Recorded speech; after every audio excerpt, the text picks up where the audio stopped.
My overall opinion on this boiler is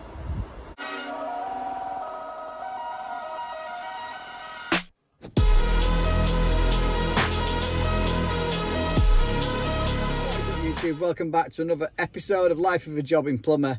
For those of that don't know, I am Dan. We post on a Tuesday and a Thursday around 6 PM. But you don't need to know what time I post, because if you, nice one, like, because if you subscribe and ring the little bell on my homepage, you'll get notifications of every single video we put out there, so you'll never miss one. Please do it, please. Anyway, in this episode we've got a combi swap.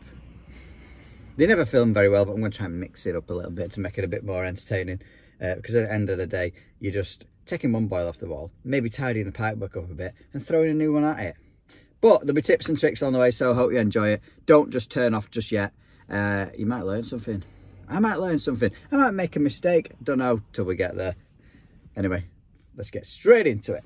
So this is the beauty what's coming out. Potterton, technically, Baxi Durotech. Obviously we've got gas coming up the right hand side there across the ceiling. Flow and return up there in the corners. Flew straight out. Condensate's already internal. Hot and cold down there. Yeah, shouldn't be too bad of a job this. Van is literally there. Oh, it's a dream when you're working in the garage. The only downside of working in the garage at this time of year is the weather. But we get the water turned off, the gas shut off, and start draining it down. So basically I'm just draining it off from there, cut the end of the filling loop off so I can fit it down the hose and chucked it down the drive. Happy days.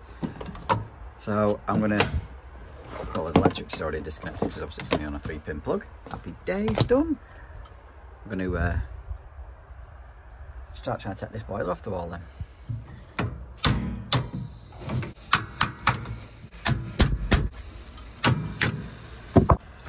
The hot connections on these are always a pain. It's just sucking in air now, emptying the rest of the system, so happy days on that one. Ah, good.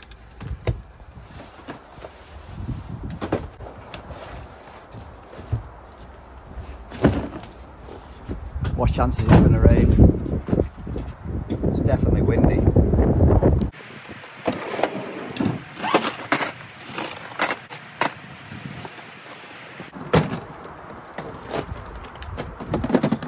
Plumbing.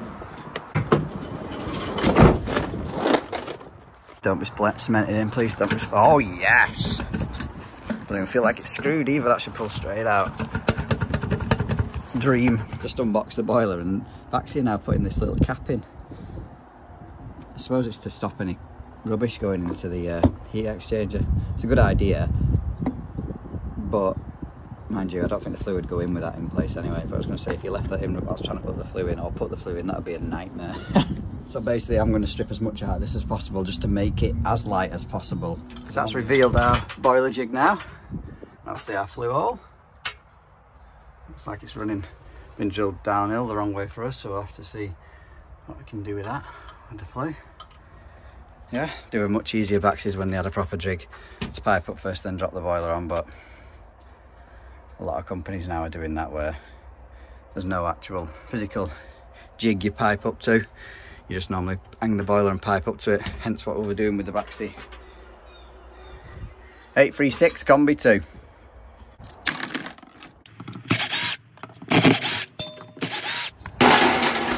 So just stuck our jig on the wall, levelled it across, and the flue hole, sorry, top flue hole here is determine where our boiler is sited. Take note, there is 2 types of flue kit you can buy. I'm obviously just using a standard low profile elbow, but there's an internal fit horizontal flue. And I've no idea what that even means. So anyone knows, let me know in the comments. So basically, I'll just drill these fixing points now and hang the top mounting bracket with the little clipping pipe center things. I'll show you. And that's enough fixings. Crappy Thermalite block.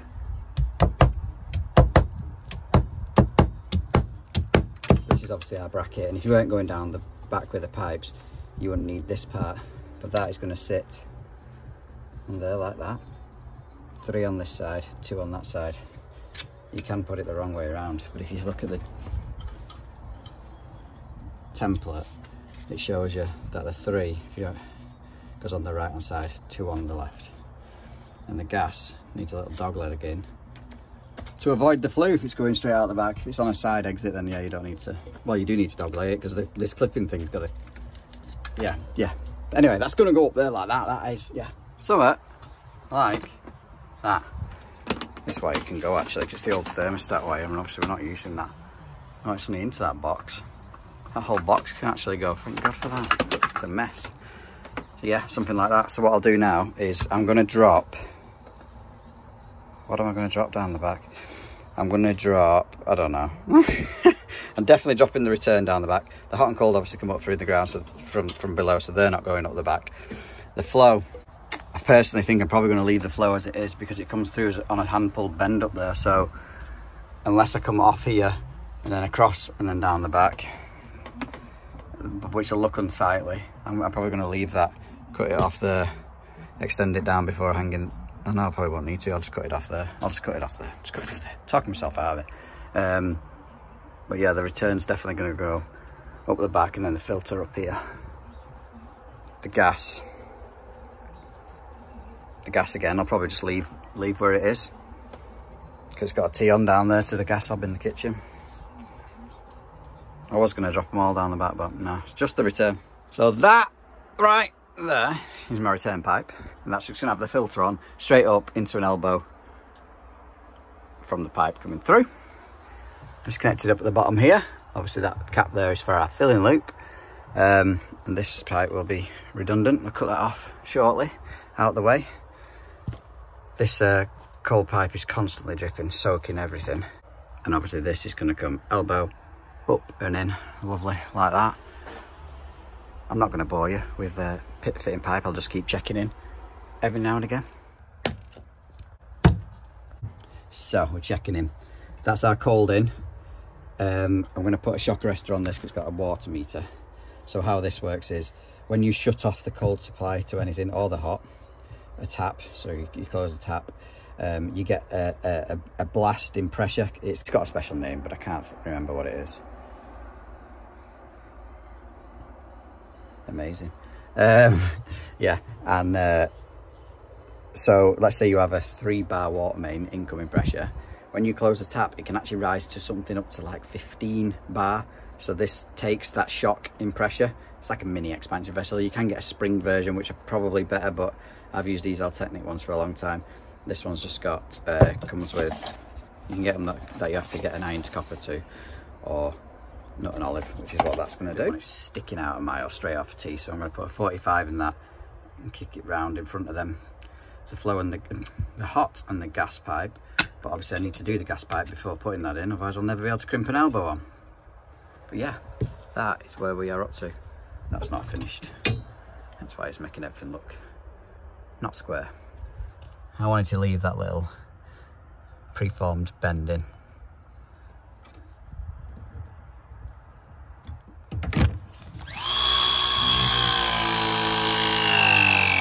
I'm gonna cut the flue before it starts raining, but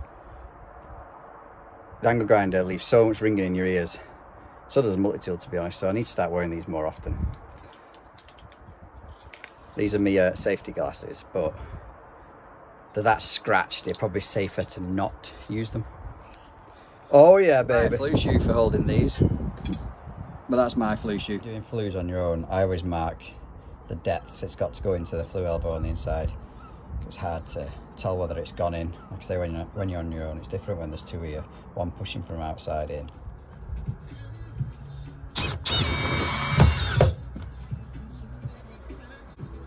Name that year.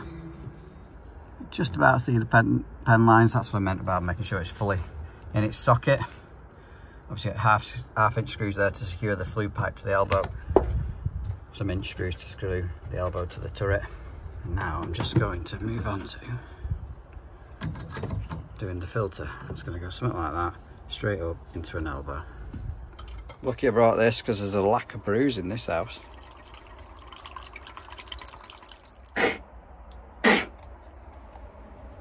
bit of loop. I needed 2 hands. Hang a noose off that. That just pushes on. I'm not liking it. It's so flimsy and crap. Not a fan of that Baxi. Bring back the old one. Or at least even met that into like a 1/2 inch flat face that you can just spin up and nip up. There's no need for it to be push fit. But I've managed to reuse the old blower foil because it has a nice little cap on the outside. Drain off there on the heating, even though there's one here. It's just to drain that dead leg. And obviously this is more of a full bore one that's only small.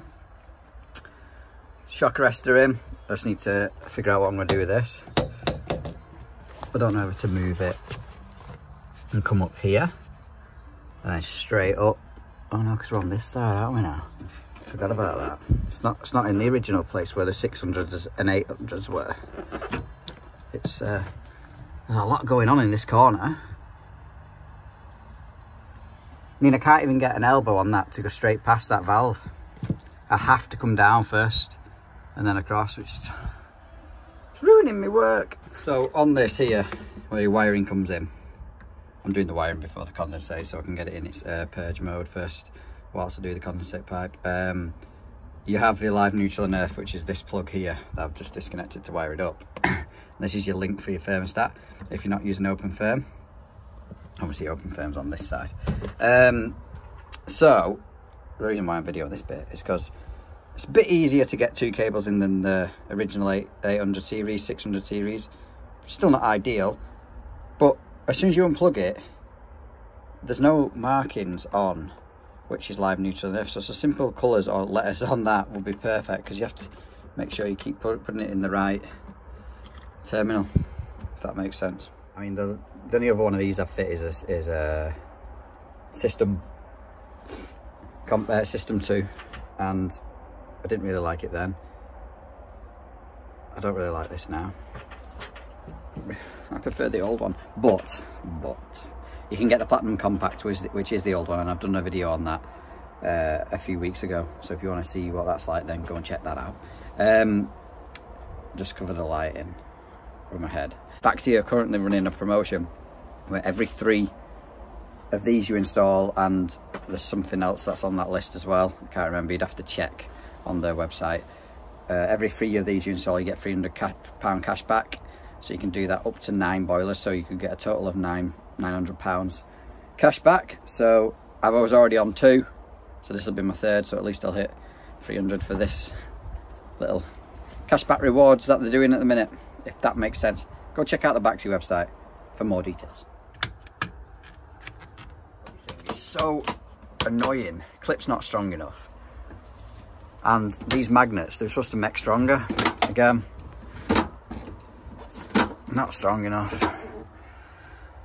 That's what I'm going to do with condensate. I'm going to come straight down there between the flow and the hot, like that. Elbow in, straight down. Sack that one off.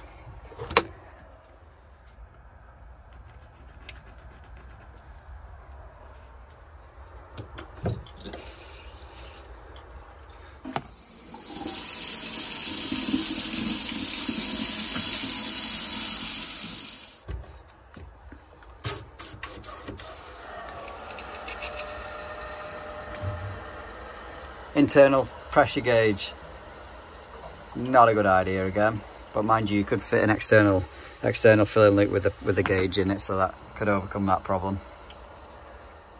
Nice. I'll just put this up out the way. Oh no, can't. Take that off. We're gonna need that later. Now it's gonna do a 6-minute air purge cycle. And this happens every single time the power is disconnected to this boiler. You can turn it off, but I'm not sure how. There you go, 6 minutes, we're going to wait for it. So now I'm going to polish the pipes and possibly finish the condensate underneath there. So it's just completed its de-aeration because the room starts calling for heat. It's already started doing the heating, but now I need to commission it. We've got these to get it into high and low setting. Different to the last version of the 800. Pipes look a little bit better when they're polished up, don't they? Shame we got to insulate them these days, but I'll know I polished them, and that's all that counts, isn't it? And you guys know because I videoed it.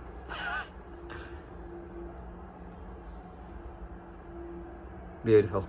I can get this commissioned now, and I'm going to put the AD Magna Cleanse unit on it for a couple of hours whilst lagging all these pipes. But yeah, it doesn't look too bad of a job from a distance. Would you have done anything different? My overall opinion on this boiler is I am probably going to stick to fitting the Platinum Compact, which is the original 600 and 800 boiler, and the Baxi main, the main with a 5-year warranty. That's what I'm going to do. Don't like the Combi 2. What is your opinion on it? Have you fit them? Do you love it? Let me know in the comments. If you like this video, please give it a thumbs up. Consider subscribing if you haven't already. Feels like there's a store for him. Catch you on the next one.